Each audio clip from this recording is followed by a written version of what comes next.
Can you advise a tall woman to marry a short man? What's your take on this? See, when it comes to height, anybody can marry anybody. Tall can marry short, short can marry tall, tall can marry tall. That is not, as I heard Pastor Kingsley say at one point. He said, Pastor Kingsley Okonkwo, if you're not following his channel, that's a very really educational channel. So he said at one point, have you ever heard that a marriage was sustained because the man or the woman was tall? No. So my take on it is, once every other thing falls in place, the height of the person does not really matter. I have an acquaintance or a friend that she's very tall, but her husband is not as tall as she is. Like, not even one. I have like 2 or 3 of them that their husbands are not as tall as they are, but they are really tall. Didn't stop them from not marrying the person. So I know that it may bring a kind of insecurity, but don't let it get to you. No, be secure in yourself. Be secure in your makeup. The things that you cannot help. You cannot help that you are tall. So how many guys are now? I want you to check the statistics of the guys that are as tall as you, and now the statistics of them getting to you. Do you understand it now? So, sister, my advice to you is do the needful. The man does not have to be as tall as you are. If he's short, no problem. At least let your children balance, you know. Okay, so another question says, what can you advise a lady who is trusting God for a godly partner? If you are trusting God for a godly partner, my advice is this: make sure that you are godly. Make sure that you are godly, because what you are is what you attract. Who you are is who you attract. You do not expect to be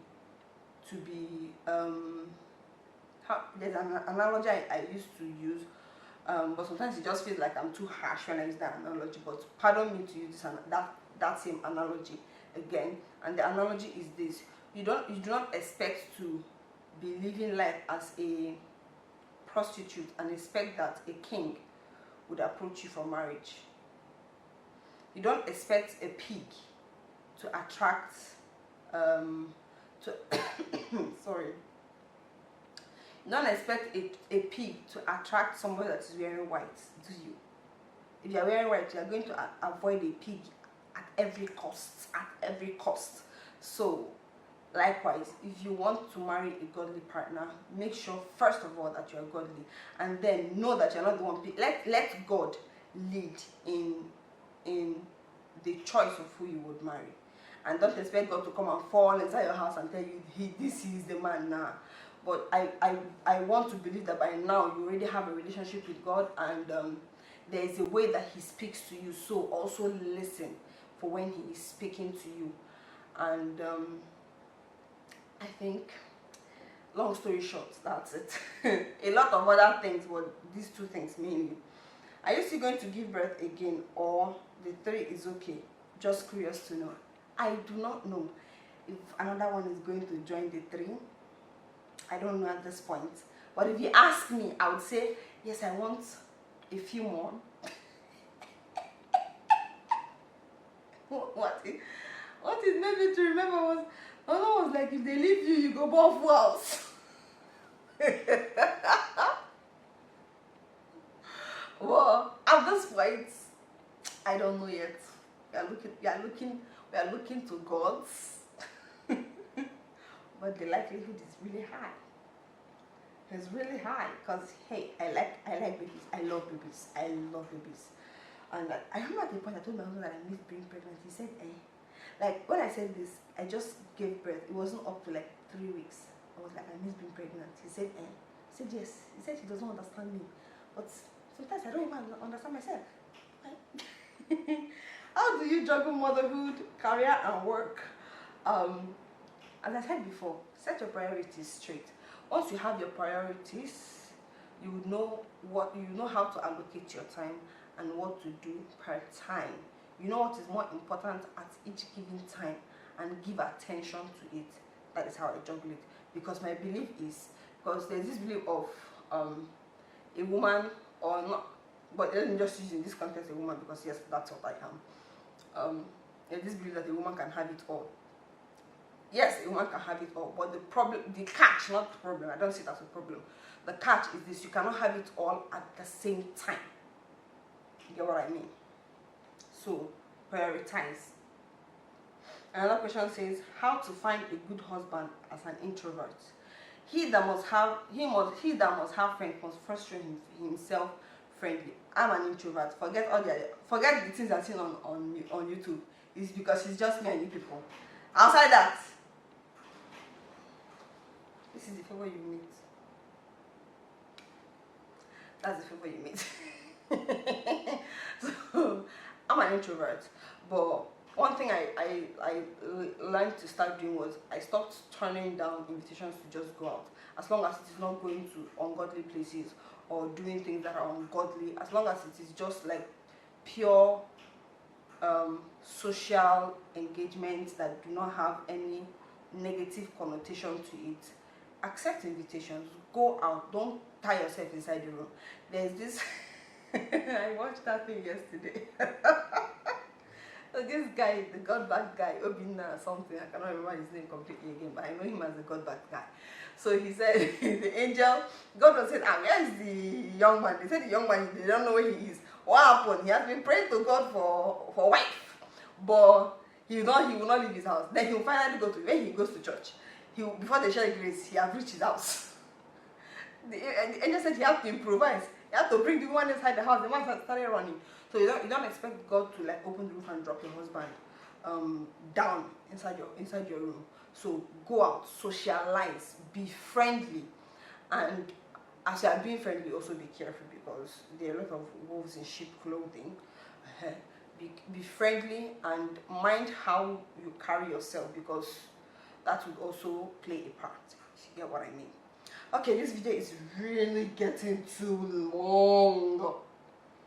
What would you advise an 18-year-old who is struggling with her prayer life to do?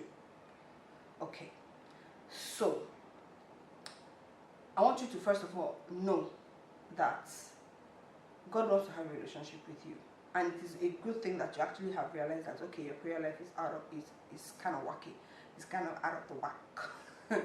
But consistency is always the key. Consistency is always the key. Start small.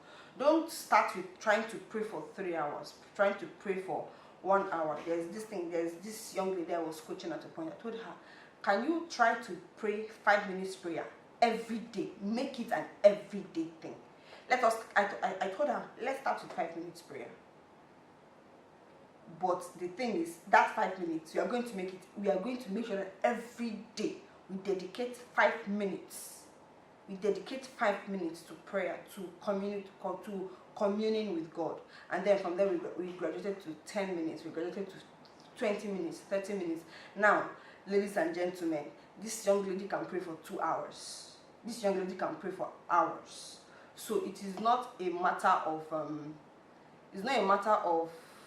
and this is not also something that is done by the flesh. So if you are waiting for when it is convenient for you to pray, that time will never come. A time of convenience for prayer may or may not come. So that was why the Bible said we should pray in and out of season. So pray in season and out of season.